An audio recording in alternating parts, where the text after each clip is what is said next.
I love to talk. I love to hear my own words. I love for you to hear my words. But the most important thing for me to do, and I would offer for you to do, is to listen. It was May of 1995. I was in California for a work conference, and my wife called me in the hotel. It was all going great. And I was, oh yeah, one thing's wonderful. We had this great stuff. I got a chance to present. I was excited. Life was good. And then she told me that my father was in the hospital.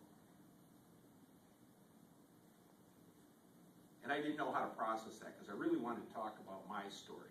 He'd gone over the handlebars on his bike. He had cracked his skull in 7 places, and he was in the hospital. Well, I had 2 more days of conferences, and I couldn't come home. And I'm a couple of thousand miles away, and I wanted to know everything.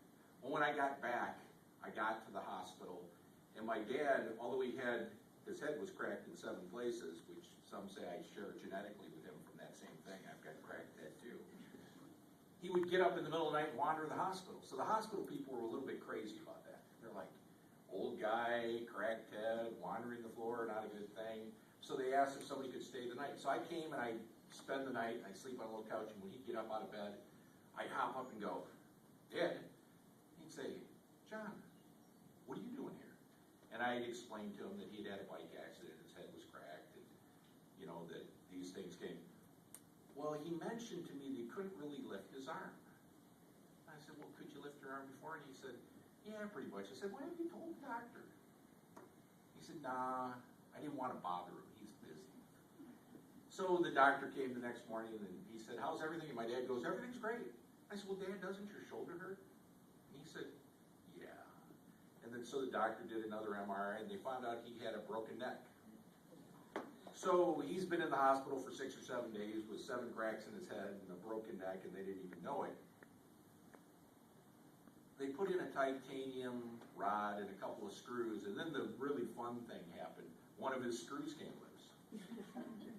Now, my father didn't find that anywhere near as funny as you just did. You didn't find it anywhere near as funny as I did. I said, you know, Dad, I've always thought you had a screw loose. And now we have a doctor on record designating that. But I never would have gotten to that place. They might not have caught it if I hadn't been willing to listen. We got to, a couple years later, he and I are sitting at a Michigan football game, and Michigan at that point was 6-0, 7-0, and my father said to me, you know, if Michigan goes to the Rose Bowl, would you want to go to the Rose Bowl? And I thought, go to the Rose Bowl? Are you crazy? Why would I do that? I can watch the game for free at home. I sit in a comfortable chair. There's not people behind me crowding me and yelling and spilling things. There's no line at the restroom. There's no food. But I didn't say that. Instead, I said, I don't know, Dad, never thought about it. And then he said, I've wanted to go my whole life.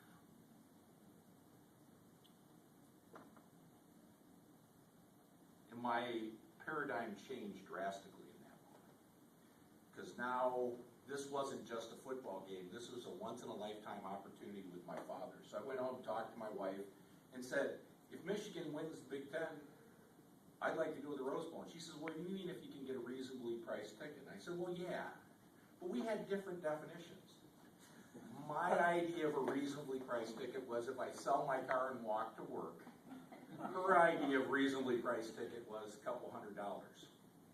So we went, we enjoyed it, it was a good thing. Then the following year it became a tradition, not a once-in-a-lifetime event. And we went to several things. Then in 2010, my father got real sick. And my stepmother called me up and was asking some questions and doing things. And I wanted to advise her. I wanted to tell her all the things that she needed to do. But I stopped talking for just a moment. I listened to her, and I heard her heart, that her and my dad couldn't do it without help. If he was to be there with her, in her condition, with her arthritis, she'd have had to put him in a nursing home, and he wouldn't like that. He would have hated it. So I made the choice to spend weeks and weeks and weeks down there. I was there around the clock. I missed a lot of meetings that year. It went through the whole time. But if I hadn't listened, I would have done what most people do in that circumstance. They would have said, they're adults. It's their life. Let them do what they need to do. But I had a chance to spend time with my father as he headed towards death. And it gave me a chance to listen. Now, I got to tell you, he's an old guy, and he's a little bit crazy, reminds me somewhat of me, but every day we'd go through the same drill. My father would say to me, you know, John, I need something out of my top drawer. And I'd say, well, what do you need, Dad? And he'd say, well, I can't really tell you, but I'll know it when I see it. So I'd go and get the top drawer, and I'd set it in front of him, and he would pick up each of his treasures, and he'd look at them, and at first, it made me crazy. I'm like, what are you looking for in this drawer? What is going on? But I stopped and I listened, and I heard his heart. There was something in there. When we looked at that drawer 100 times in those last couple months of his life. I'm not sure what he was ever looking for. I didn't find it while he was alive. I didn't find it when he died. In his last week of life, and again, this is another reason why you should listen rather than talk, we're laying there in bed. He's in his hospital bed. I'm in the little twin bed over here. And when he got to bed, that meant stay awake and keep your son awake. And when I got to bed, I was thinking, oh, Lord, please let me sleep. So my father would bang on the rail with his ring. And he said to me, well, John, I think I'm ready to go. And me not being a good listener, I said, go where? I said, because if you're talking about going to the bathroom, we can go.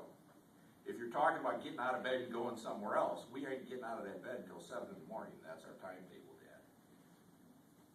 And he said, I don't know. And then it occurred to me what he was really talking about is he was ready to die.